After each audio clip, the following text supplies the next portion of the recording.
My dear viewers, it is I, Dane Forgione. I'm close to dying, but I have one last thing that I must tell you, one last secret that I must impart on you. Come closer, closer, closer. That's a little too close. Back up a little bit.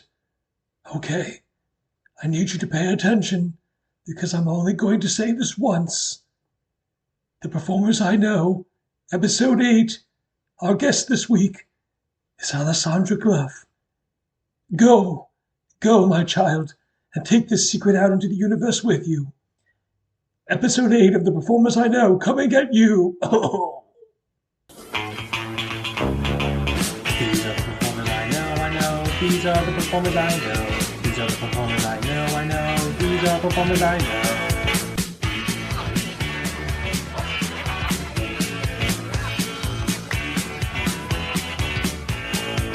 These are the performers I know, I know. These are the performers I know. These are the performers I know, I know. These are performers I know.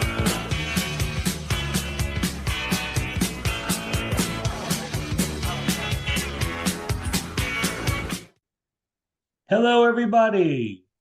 Welcome once again to another fun-filled episode of The Performers I Know. This is episode number 8, and isn't that great? Out of state. Yeah, I'm going to stop doing that now.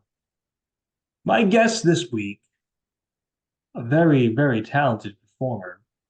She's an opera singer, she's an actress, an all-around wonderful individual. Please welcome Alessandra Gluf. Alessandra, welcome to the show. Hi, thanks for having me. Yes, of course.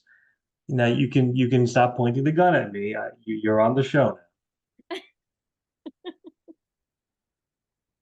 So once upon a time during the COVID lockdown, I was a part of several virtual shows and several virtual groups. And in one of them is where I had the pleasure of meeting Alessandra. And the first reading we did together was, I believe, My Fair Lady, where you were the lead role. Yes, I'm actually going to stop you right there because actually, Nightmare Before Christmas was our first show together, but we really didn't interact. Oh, okay. Oh, so you're going to be one of those types that's going to be, actually, we did this show. Who were you in that Nightmare Before Christmas? I don't even remember. I did a bunch of random roles. I just told them to cast me as the Easter Bunny because the Easter Bunny is, even though the Easter Bunny has like no lines, the Easter Bunny is literally my favorite character and my favorite part of that whole movie. Well, So that's I was lovely. happy with whoever, as long as I got to dress up as the Easter Bunny and do my little bit. Well, that's lovely, dear. So the first question that I want to ask Alessandro is, what got you interested in performing in theater? What got you bitten by the acting bug, so to speak? That's a great question. I actually don't really know. When I was little, I thought I was gonna be a ballerina, and I had done ballet for roughly 10 years. I thought that I was gonna be the prima at Lincoln Center, and then all of a sudden, I just got tired of it, and there was a local theater class in the area, and I like to sing and I like to be in the shows at school, and my friends were all doing it, and I decided to jump in as well. And it was Guys and Dolls Junior, and I was in the ensemble, so I was a doll, but specifically I got to be Mimi, the one hot box girl that lets the cat out of the bag to Adelaide. Oh, That the one that loses her earring? Yeah, actually in the junior version they don't do that. It's literally just one line. I go on and I just tell Nathan that Society Max told me about the crap gain and I felt bad for Adelaide. But I wish I had the earring part because the earring part is so funny. That's, a lot of people um like do these junior shows.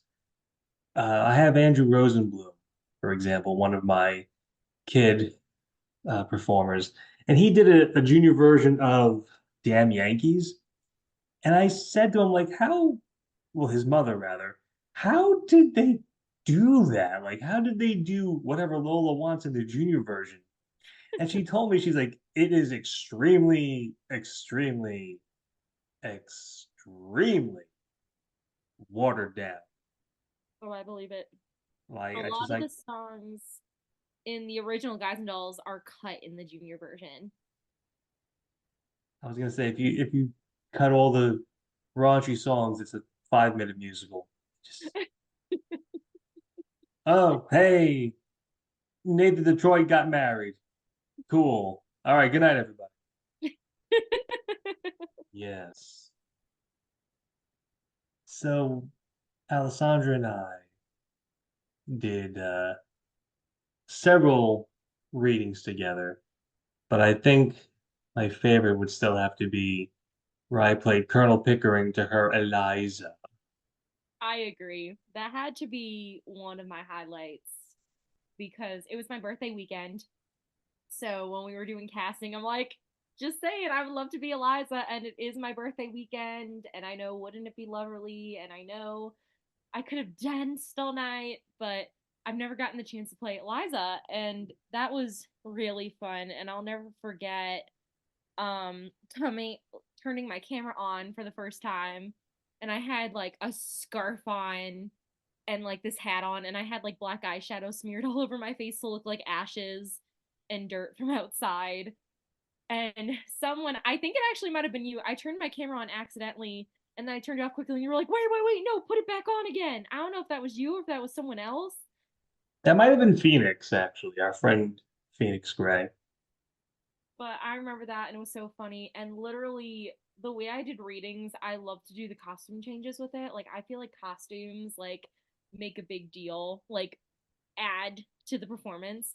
So usually when I was doing online theater, I had this bookshelf and I still have it, but it's in my closet now because I live in Tennessee now. But I would put all the costumes I was planning on wearing in order on that bookshelf and use that as my clothing rack. And I remember doing quite a few changes during My Fair Lady for it to make it realistic. I just want to point out how Alessandra had a no accent until she just went, I live in Tennessee now. And you just had to like do that accent, didn't you? Has Everyone Dolly, have you been talking to Dolly Parton? Has she gotten to you? Probably. A lot of people, like for a lot of my friends and my family up back in New York are like, "Oh my gosh, you're losing your accent." And I'm like, "I am, aren't I?" And it's like sometimes I hear it and sometimes I don't. And then sometimes the New York sneaks back in a little bit, like when I'm mad or I'm talking to my best friend, I notice the New York comes back in.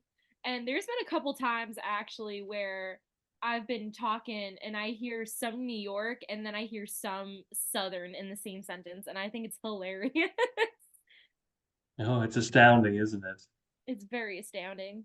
Yes. Well, the one thing about the readings that I've done with Alessandra the thing that I find quite funny is she tends to look at her scripts on her phone. Yes. So she will just be glancing down at her phone. And there was one reading in particular we did of the movie Clue, Yes. where she was Miss Scarlet and I was Mr. Green.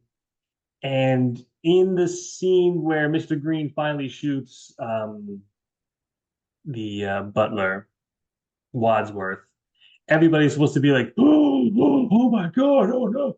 There's Alessandra just looking at her phone like, like, I just literally shot a man.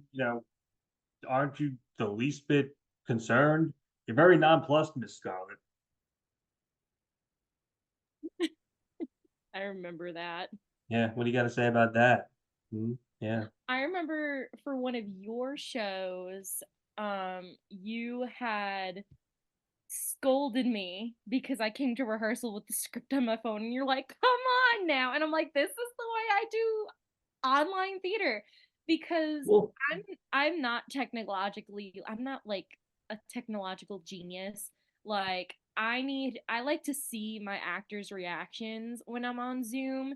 So I know some people do double screen. Well, they'll have like Zoom in the corner and the script up on your side, and I just can't function that way. Like I need to see like my partner face to face, and that's why I always like to have my script on my phone so I could see my partner and, react with them in time. Sorry, my dog's going off in the back. But Oh, I Studio just like, Lulu is going berserk. yes, my sister, my first sister, aka Lulu, is here. Oh, my parents just left, so she's probably gonna go nuts right now. But I'm See, the sorry. problem the problem is that when you are looking down at your script, every so often it's like, wait, wait, wait, I gotta zoom in. I gotta really like concentrate and look. And And I tried doing it once where I had Zoom in the corner and the script on my phone, but it for me it was just a hot mess because I'm like clicking back and forth, and then sometimes on like my phone I like lose my place and I have to scroll back to the page, and that's happened a couple times and it's like low key embarrassing. But I exactly. like seeing having Zoom on my full computer screen so I literally can have face to face reaction like in scene time with my partner, and also so I could see what I'm doing so I don't look stupid. Right.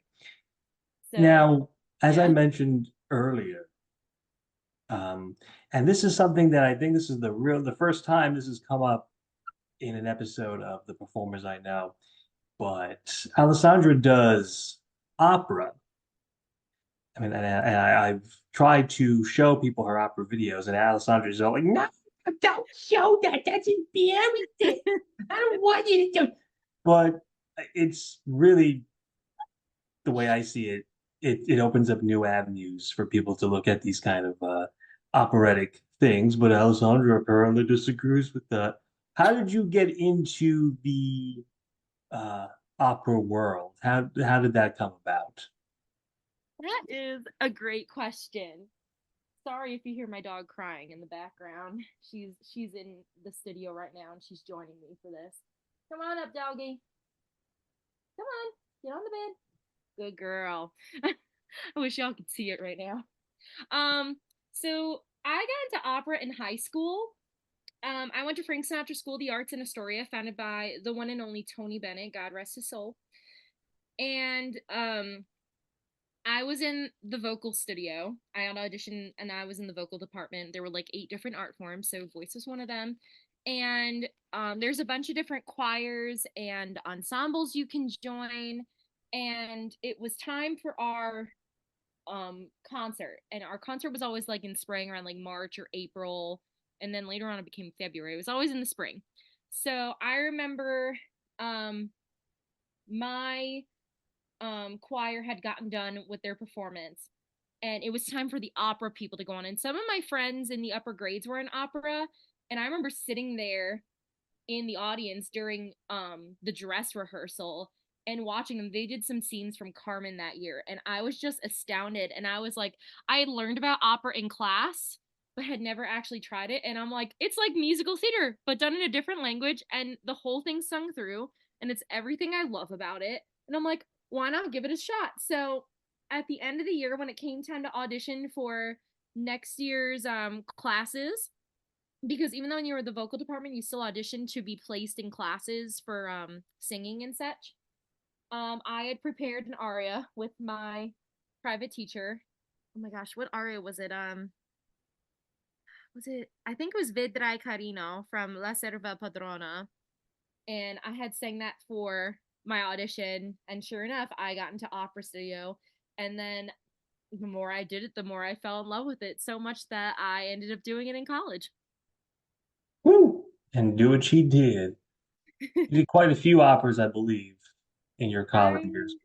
I did. Let's see. What, I have to count them. One, two, three,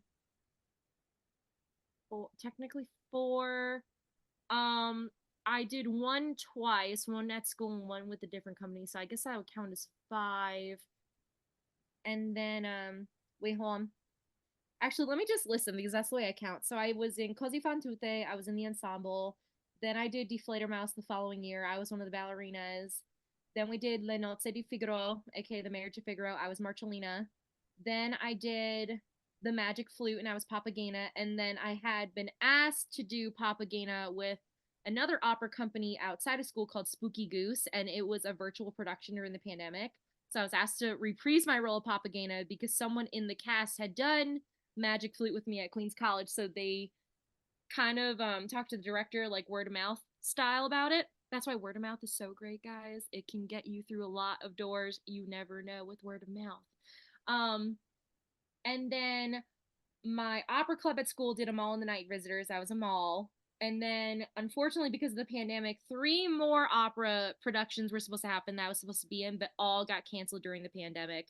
But I still like to count them because I did prep for each role in its entirety, and that does really count lots. So if you were to audition and you were to say, hey, I have learned this role and I've prepped it, it looks really good on your resume and for opera producers and directors. So I was supposed to be Lauretta in Johnny Skiki, which was my dream role, and I was so devastated when we found out that the production had to be And canceled. Johnny Squeaky, is that what you just said? Johnny Skiki. Johnny Skeeky. That sounds like a very bizarre gangster. Hey, did you go see Johnny Skeeky's? I heard he killed Vinny the Chin. I was so devastated when I found out that we weren't doing it anymore. I remember crying on my couch in my pajamas. My parents had gone out to do food shopping to stock up for the pandemic, and I called them crying because I was hoping that there would be like a little sparkle light at the end of the tunnel, because that's the way I always think. I always think that there's always that light at the end of the tunnel, but when I found out it was canceled, I was so devastated because me and the cast had put in like our blood, sweat, and tears into this. And then during the pandemic, the opera club at school was doing La Rondine, and the plan was that we'd rehearse over Zoom with, I forget what the heck this kind of tech was called, but I had to download this software to my computer, and then I had to get an Ethernet cable and hook up my microphone and my headphones to it. That way we could rehearse in real time, even though we were all like, in our separate places. And I forget what the heck it was called, but I remember sitting in my living room because that was the only place where I can get Ethernet connection. And I remember sometimes my parents walking through the door and I'd forget to turn my mic off, or my dog would be doing something and I'd be like shouting at her. But good times. And what happened was we were gonna record it and then film it in person, do the COVID test and do it, quarantine like 6 feet apart, that kind of deal, and film it, and film it like a music video and just lip sync to our pre-recorded tracks. But unfortunately that fell through too because of filming and logistics with that. And I think the cast wasn't all available on the same day to do certain scenes and such, and I was two roles in that. So there were two casts, and I was originally just going to be the understudy for the lead, Magda, and I had also been cast as one of her friends. I forget her name off the top of my head. It was But Ethel. Ethel. Ethel the elephant. It's true. I can't believe I forget her name. Oh my goodness, this is gonna kill me. But so I had to record my stuff as the friend, which was only one scene. But then what happened was I was yet again the understudy for Magda, and there were two Magdas already. So any rehearsal for Magda, I also had to attend. I wouldn't necessarily be singing, I would just be observing. But one day we had a meeting with the staging director and the overall director. He was also the staging director. And we were just talking through some things on Zoom, and just doing one of our main parts, and just he wanted to see our emotions and such. So I had gone in, of course, to sit in the back and observe and take notes and whatnot, what an understudy usually does. And he called on me and asked me to actually do the part after having both Magdas do it. And I did it, and he was so impressed with my preparation that he's like, you know what? We're gonna have three Magdas. And I was like, okay then. So, And that director was Albert Einstein. True. I was there. but that was definitely an interesting experience. Fun fact about that I've never told anybody was a few weeks before that rehearsal process started in January, like during the pandemic. What was that? January 2021, I want to say. Yeah. January 2021. My goodness, I had to math. It's been a while since I had to do math. I had gotten COVID and for the first time because I got it from my grandfather because it was his funeral and there were a lot of us in the room. So I had gotten COVID that weekend and I realized that oh my goodness, I have my first rehearsal for La Rondine coming up in a few weeks. So I literally would sit. I went through the whole score, divided it by how many days I had till our first rehearsal, and I said, "Okay, I'm just whether I have COVID or not, whether I have to mark it or not, I'm just gonna have to sit on my bed with my keyboard in my pajamas and just plunk out this music just to get things done." And I did it. And I was really proud of myself that despite COVID and everything, I persevered. And now, like, literally, my excuse is that if I could sing with COVID, I can sing with just a cold. So, Hmm. and Sure, then, proud of you. I should make you a birthday cake just for that. But instead of happy probably for my birthday, birthday. but instead of happy birthday, it says, "Hey, you had COVID and you did an opera. Great job." And then finally, we were supposed to do a little night music. I originally wasn't cast, but then one of the leaders dropped out, and I was asked to take her place. So it was Mrs. Anderson, and I was on board for that. And this is where that crazy techie Zoom rehearsal stuff with the software came into play. So we used that same software for La Rondine, and then we were hoping as a cast that we could come in to school, use one of the stages, at school and socially distance stage the show and not have an audience and just live stream it. That was shut down. So, since because of that, we as a cast and a crew decided that, well, rather our director and the cast decided that it just wasn't worth it to continue. So they ended up doing opera scenes, and I was just so fatigued by that point. I was getting ready to graduate in spring 2021 with a double major. And also, I was doing online theater stuff to just keep me in the rhythm of like doing things. So I wasn't sitting around, the house bored all day. I was just so fatigued with online learning and just the all this disappointment I've been going through like performing during COVID that I was just like, I'm just gonna step out of opera scenes and focus on these last few classes and graduating and getting my bachelor's. And that's what happened. But since then, I have not done any opera.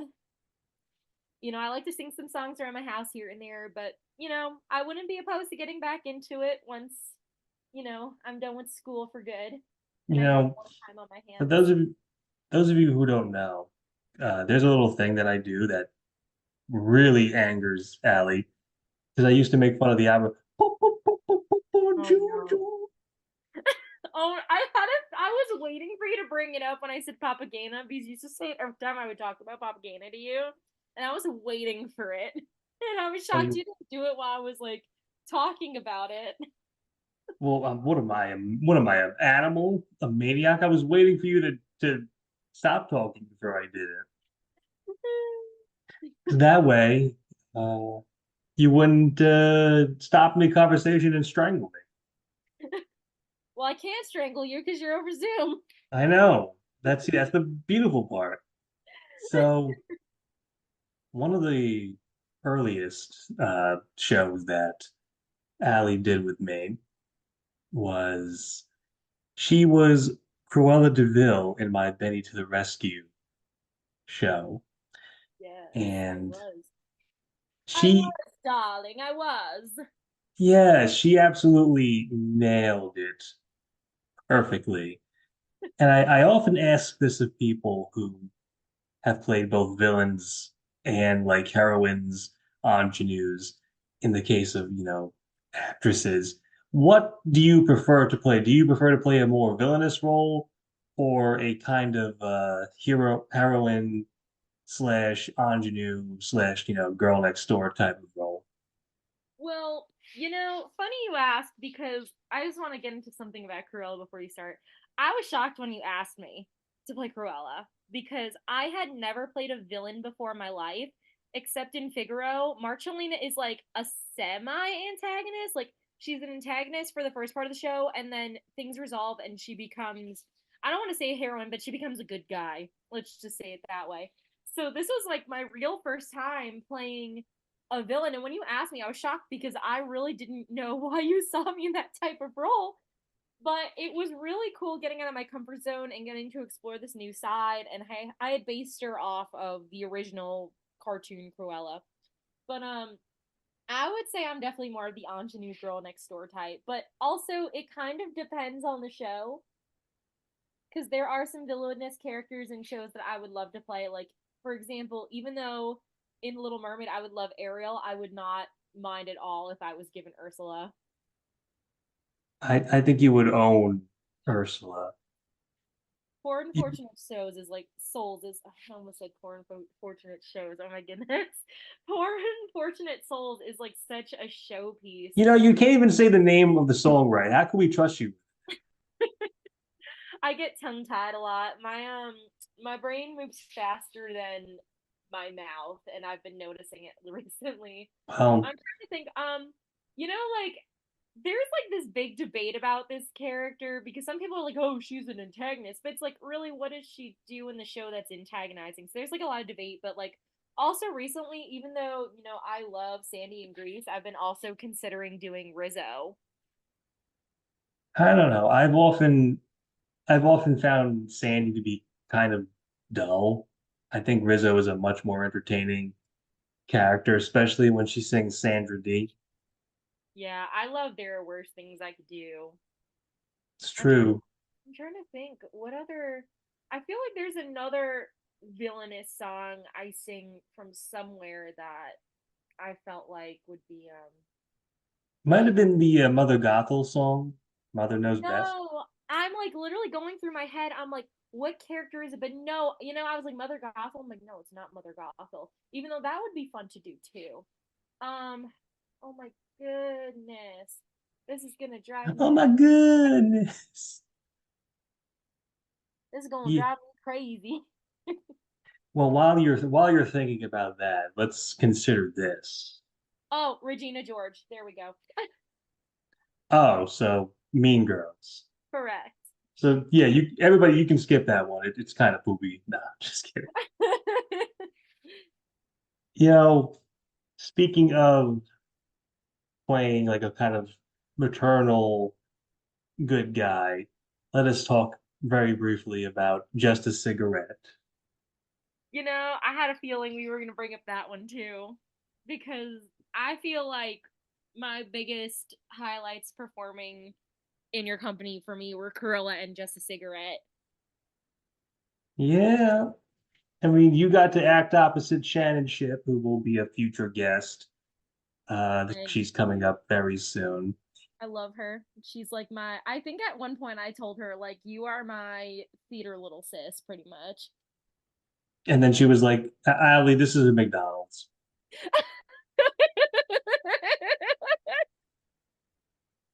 Boy, I'm hysterical today, aren't I? Yes. Oh man. So you are an only child. You have no brothers and sisters. So Correct. you really couldn't go by experience, but that's not necessarily a bad thing. You know, what did you take any kind of like inspiration from with a plot like that of some your younger sister, and I'm using air quotes, trying to smoke a cigarette? You know, I really don't have any inspiration. I just kind of just read the script, and I'm the kind of person, like, some roles I will have an inspiration for, but some of it I just read it and I just let it flow off the tongue. And some things I might say, I change like the way I say them, like, play around with the way I say them and stuff. But pretty much I just start blank slate and I read through what I have and I talk it through and see, oh, the way I said this line, I feel like this works with the scenario and the emotions, or no, maybe it needs a little bit more of this. But that was pretty much how, being Janet in Just a Cigarette came around. But also, I've always wanted a little sister. And also thinking like, if you were a big sister and your little sister in your life was doing this, like, how would you react? How would you feel? And also like embodying that too. It's true. I never had a younger sibling. I'm the youngest in my family, so it's kind of hard Aww. to really imagine that. But I kind of look at the little Lieblings that I have directed as my younger siblings. I guess I can say I'm very protective of them. I But know. yeah. Aww. No, no. Yeah. So you were also playing the good old-fashioned Tess Trueheart in our Dick Tracy radio play. Oh my goodness, yes, I forgot about that one. And did you are you a fan of playing characters that are in different time periods, or do you, does it matter really? Like it could be like a timeless kind of character. Oh, I am definitely timeless. Like you name the period, I'll do it. Like I love trying new things, getting out of my stereotype character and such. So I love doing different periods. Okay, so in this, I have a script for you where you're going to be playing Sister Aloysius Delicious, a nun, and you live in Papua New Guinea, and it's the year 1027. How's that sound? Good to you? Yeah, sounds fun. Let's do it. Okay. Yeah. I'll have the script That on script. your desk by Monday. Oh, beautiful. Yeah. Does that mean Mhm. tomorrow because today's Sunday? That's right. So Oh I my said Monday. Yeah, and today's Sunday, so tomorrow. Are you messing with me right now? No, I mean, look at your phone calendar. I know what day it is. I might be cracked out, but I'm not that cracked out. Another skill that we saw Alessandra have twice, really, is her ability to do improv in our two Disney improv shows that we did. Yes. Where did you, This now, are you the type of person who has the old standard of, oh, I watched Whose Line Is It Anyway? Or did you come across improv another way? So when I was like young, I remember like doing improv in middle school here and there, but hadn't really done any improv at all in like high school or college. So I remember like rehearsing for the show, like doing one of our first rehearsals for our first improv show, and I'm like, oh yeah, this is easy. And then something happened where I made a mistake and you gave me a correction. And I'm like, oh wait, there are some rules to improv that I totally A did not know about and B totally forgot about. So I never minded improv. It's just that I never got like a lot of experience doing it, as you would think. But yet again, love trying new things, love revisiting things, and it was definitely fun that we did the Disney theme. I love doing Disney themed anything, but make it improv. And I thought we had like a great turnout for both. Yes, and we had a very good cast of peoples. It was me and you, and Chris Black, and little Ryan Hill as the junior improvisers assist. I know. What was your favorite sketch? I'm gonna throw you a question now. What's your favorite sketch in that whole in between those two improv shows? Like, what was your favorite sketch? Probably the first film and theater styles I did with Ryan, where Oh he had his little pangolin puppet with him. yes! Oh my goodness. I rather enjoyed that one. My favorite was when I think it was the second show and Chris was the Disney employee, of course. And you, me and Ryan were a family and you were being like the Ken type who was like complaining about something. And I remember being coming in like crying and being such a Karen, and I think my excuse was the reason why I was upset was because my churro didn't have enough cinnamon on it or something like that. Yeah, I remember. What's funny is I'm sure Chris has probably seen that many times. I know, or at least something like similar to it. Yes. I Oh remember boy. that. I think I came on. Did I come on crying too or something? I came on like very disturbed.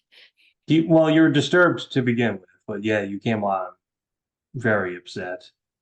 Yeah, I was like, I'm trying to remember. I'm like, was I fake crying for that? Like, yeah, I was. I As I look at the old clock on the wall, I see that we are starting to run out of time. All this talk of Papagenos and Johnny Sketch Geckos or whatever really wears a guy out. But my last question, Miss Alessandra, is if anybody were to come up to you and say, "Hey, I'm looking to go into a career in acting, or theater, or opera, or singing," what would be the piece of advice that you would give that person in order to best succeed? do it. Try it. There's nothing wrong with trying it. You try it, you like it, great, keep going. You try it, you don't like it, it's okay. It's not for everybody. But also, so definitely my first stall would be try it. But the second thing is that don't let anyone place limits on you. I remember my dad going up to this person who was a professional singer in my local church choir because she was an opera singer, and asking her when I should get voice lessons, and she told my dad to wait till I was 13 because that's when, puberty and maturity and all that things happen. But we didn't listen. We started lessons when I was like 11 going on 12, and honestly, I have no regrets. So, take advice is great, but at the end of the day, it's all down to you. You can talk to everyone in the theater biz and they'll, give you their ideas and they're going to differ. But, at the end of the day, it's like what do you want to do? So, I have no regrets with starting lessons earlier than what was recommended to me. It's true. It's very Yep. true. It's like the Nike slogan, just do it. Yep. Just do it. Don't let anyone limit you. Unless you're going into an audition where the building's on fire. Then if somebody tries to stop you, you should probably listen to that person. True, true, very true. Well, as our outro song plays us out, I want to thank Alessandra Gluf for being my guest today. Thank you very much, Al. Thank you for having me. All right, ladies and gentlemen, we will see you next time on another fabulous episode of The Performers I Know. Goodbye. Bye. These are the performers I know. These are the performers I know. These are the performers I know. These are the performers I know.